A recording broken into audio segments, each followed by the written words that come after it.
Assalamualaikum warahmatullahi wabarakatuh. Marilah kita teruskan pembelajaran pada kesempatan kali ini. Sebelumnya saya mohon maaf karena minggu kemarin saya tidak dapat memberi materi karena ada sesuatu hal. Nanti kita akan mempelajari 2 subbab ya nanti, yaitu binomial Newton dan peluang suatu kejadian. Kita akan membahas dulu binomial Newton. Sebelumnya bagaimana kabar anak-anak? Alhamdulillah sehat-sehat semua. Jaga kesehatan ya. Semoga kita dapat belajar dengan ibu lagi. Sekarang kita akan membahas mengenai binomial Newton. Binomial Newton pada halaman 71 LKS. Binomial Newton. Binomial Newton. Binomial Newton. Oke. Perhatikan bentuk di bawah ini juga koefisiennya ya. Ini A plus B pangkat 0 itu 1. Tuh, 1 ini 1. Tuh. 1. Yaitu dari kombinasi 0 dari 0. Kombinasi 0 dari 0. Kemudian kalau A plus B dipangkatkan 1 tetap A plus B. Sesuatu kalau dipangkat 1 kan tetap A plus B. A plus B ini lihat koefisiennya A kan ini 1. Koefisiennya B adalah 1. Ini 1 ini 1 ini koefisien A. 1 ini koefisien B, koefisien B. Lah 1 yang di depan ini dari ini kombinasi 0 dari 1. Sedangkan 1 yang di belakang adalah kombinasi 1 dari 1. Nah, ini terus kalau dipangkatkan 2, A plus B dipangkat 2 kan hasilnya A kuadrat plus 2AB plus B kuadrat. Ini lihat, koefisien A kuadratnya 1, ini 1. Koefisien AB adalah 2. Koefisien B kuadrat adalah 1. Nah, ini 1 yang di depan adalah kombinasi 0 dari 2, terus 2 ini kombinasi 1 dari 2, terus yang satu belakang adalah kombinasi 2 dari 2. Dan seterusnya sampai dipangkatkan 5 hasilnya seperti ini. Nah, ini 1, 5, 10, 10, 5, 1. Nah, 1, 5, 10, 10, 5, 1. Nah, ini 1 ini diperoleh dari kombinasi 0 dari 5. 5 adalah kombinasi 1 dari 5. 10 adalah kombinasi 2 dari 5. 10 yang belakang adalah kombinasi 3 dari 10. 5 ini kombinasi 4 dari 5. Terakhir adalah kombinasi 5 dari 5 lah. Dari ini bentuk seperti ini kemudian yang dijabarkan koefisiennya membentuk segitiga Pascal. Nah, ini 1, 4, 6, 4, 1, 1, 4, 6, 4, 1. Nah, ini segitiga Pascal. Nah, dari segitiga Pascal ini koefisiennya dapat ditulis menggunakan kombinasi. Nah, ini lihat ini 1 ini loh, 1 ini. 1, 1, 1, 1. Nah, ini 1, 2, 1. Ini 1 tambah 1 kan 2. Nah, 1 tambah 2, 3, 2 tambah 1, 3, dan seterusnya. Ini 1 tambah 4, 5, 4 tambah 6, 10, 6 tambah 4, dan seterusnya. Ini adalah segitiga Pascal. Segitiga Pascal ini dapat ditulis menggunakan kombinasi, sehingga A plus B pangkat 5 itu dapat dijabarkan menjadi, kombinasi 0 dari 5, A pangkat 5, B pangkat 0. Ini loh. Ini adalah kombinasi 0 dari 5, A pangkat 5, B pangkat 0. Ini A pangkat 5, B pangkat 0.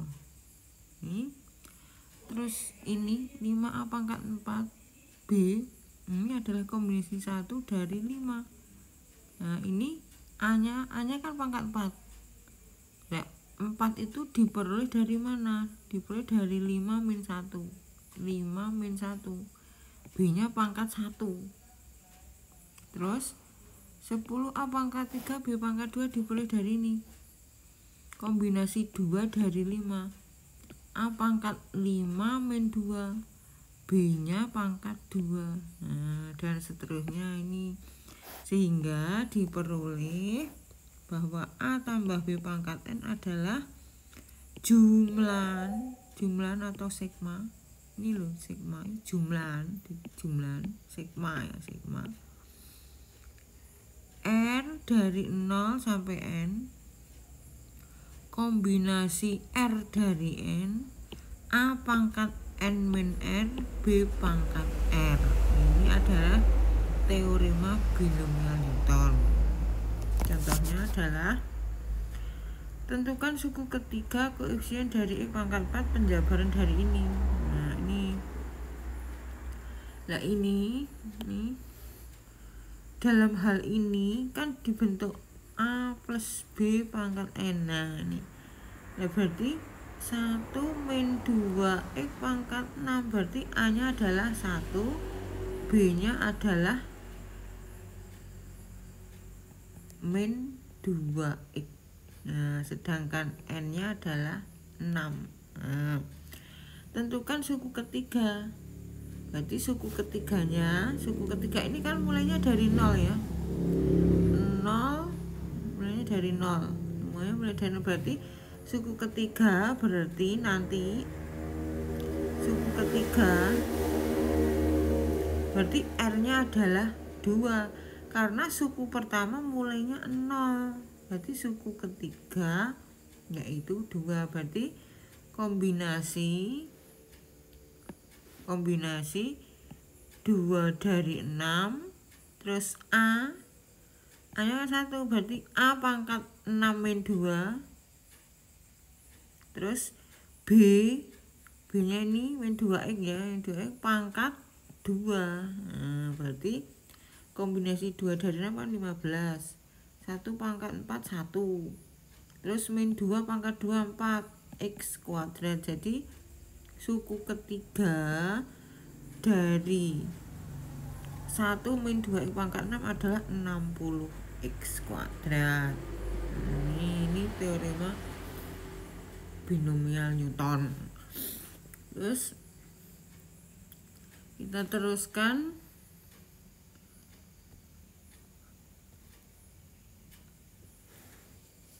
untuk tugas dulu ya. Tugas binomial Newton. Tugas binomial Newton LKS halaman 72,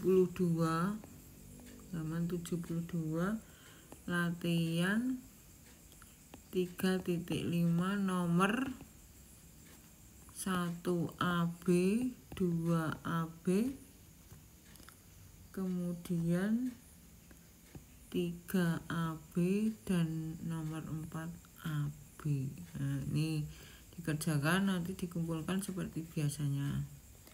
Kemudian untuk yang kedua, materi yang kedua mengenai peluang suatu kejadian, itu halaman 72. Nah itu kamu baca dulu pengertian dasarnya.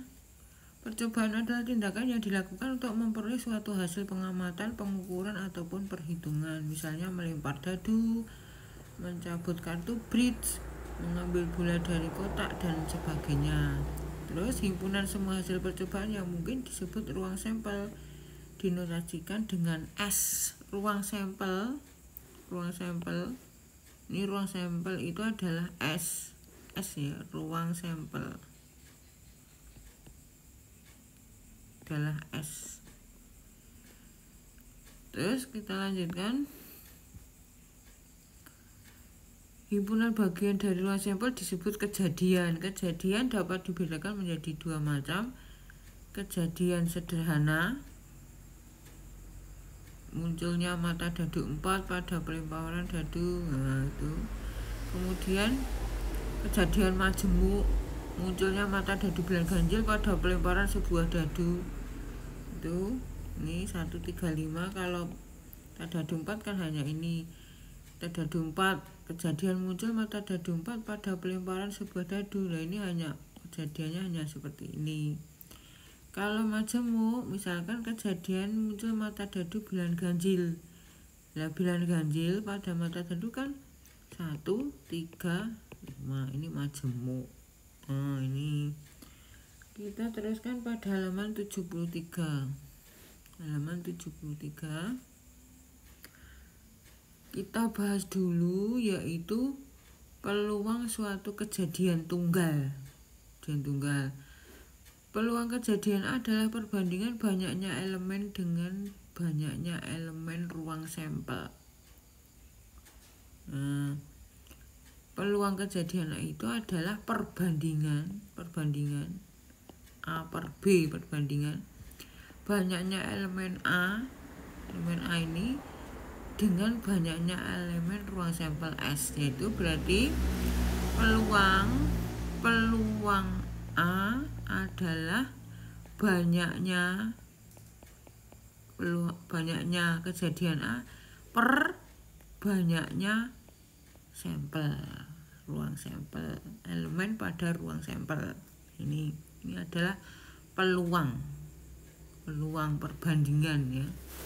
Kemudian kisaran nilai peluang suatu kejadian itu antara 0 dan 1. Kalau peluangnya A itu 0 disebut kemustahilan, tidak mungkin terjadi.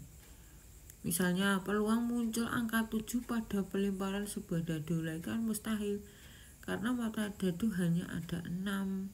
1, 2, 3, 4, 5, 6. Kan kalau peluang muncul angka 7 kan tidak mungkin terjadi. Maka peluangnya adalah 0, kemustahilan. Saya ulangi, peluang itu di antara 0 sampai 1. Kemudian kalau 1, peluangnya 1 disebut kepastian, pasti terjadi. Misalkan peluang kejadian terbitnya matahari dari timur, nah itu pasti terjadi. Nah ini mengenai peluang. Kemudian frekuensi harapan suatu kejadian adalah hasil kali banyaknya percobaan dengan peluang kejadian. Berarti N kali N-nya itu N kali percobaan kali peluangnya, itu namanya frekuensi harapan. Contohnya, ini contoh ya, contoh. Nah, tuh. Sebuah dadu dilempar sebanyak 200 kali. Frekuensi harapan muncul mata dadu genap adalah berapa? Nah, muncul mata dadu genap itu kan himpunan 2, 4, 6. Nah, padahal S-nya adalah ini kejadian A. S-nya itu adalah 1, 2, 3, 4, 5, 6. Berarti nanti peluang genap berarti 1, 2, 3, 3 per 6. Ini S-nya kan 6. Setengah. Jadi frekuensi harapannya berarti setengah kali banyaknya lemparan tadi 200 kali. Berarti frekuensi harapan muncul genap adalah 100 kali. Ya itu, ini contoh dari peluang suatu kejadian dan frekuensi harapan. Kemudian kamu kerjakan itu latihan 3.6. 3.6 nih, 3.6 kerjakan semuanya nomor 1 sampai dengan 10. Berarti tugas saya tulis ya, tugas ditambah tugas ini tadi, tugas pada binomial Newton. Kemudian sekarang tugas peluangnya, peluang kerjakan. Jadi ada 2 tugas ya, kerjakan latihan, kerjakan soal LKS latihan 3.6 nomor 1 sampai dengan berapa itu, 10. Nomor 1 sampai dengan 10. Seperti biasanya kamu kerjakan, kemudian kamu kirim ke WA ibu. Nah, saya ulangi, kita belajar binomial Newton tadi, binomial Newton ini kemudian kita ada tugas, ini tugasnya, kemudian kita mempelajari peluang suatu kejadian, kemudian kerjakan tugasnya. Ini tadi LKS halaman berapa tadi? Halaman 73 sampai dengan halaman 73 sampai dengan 74. Nah, ini memahami, kemudian kamu kerjakan tugas-tugasnya. Akhirnya selamat belajar. Wassalamualaikum warahmatullahi wabarakatuh.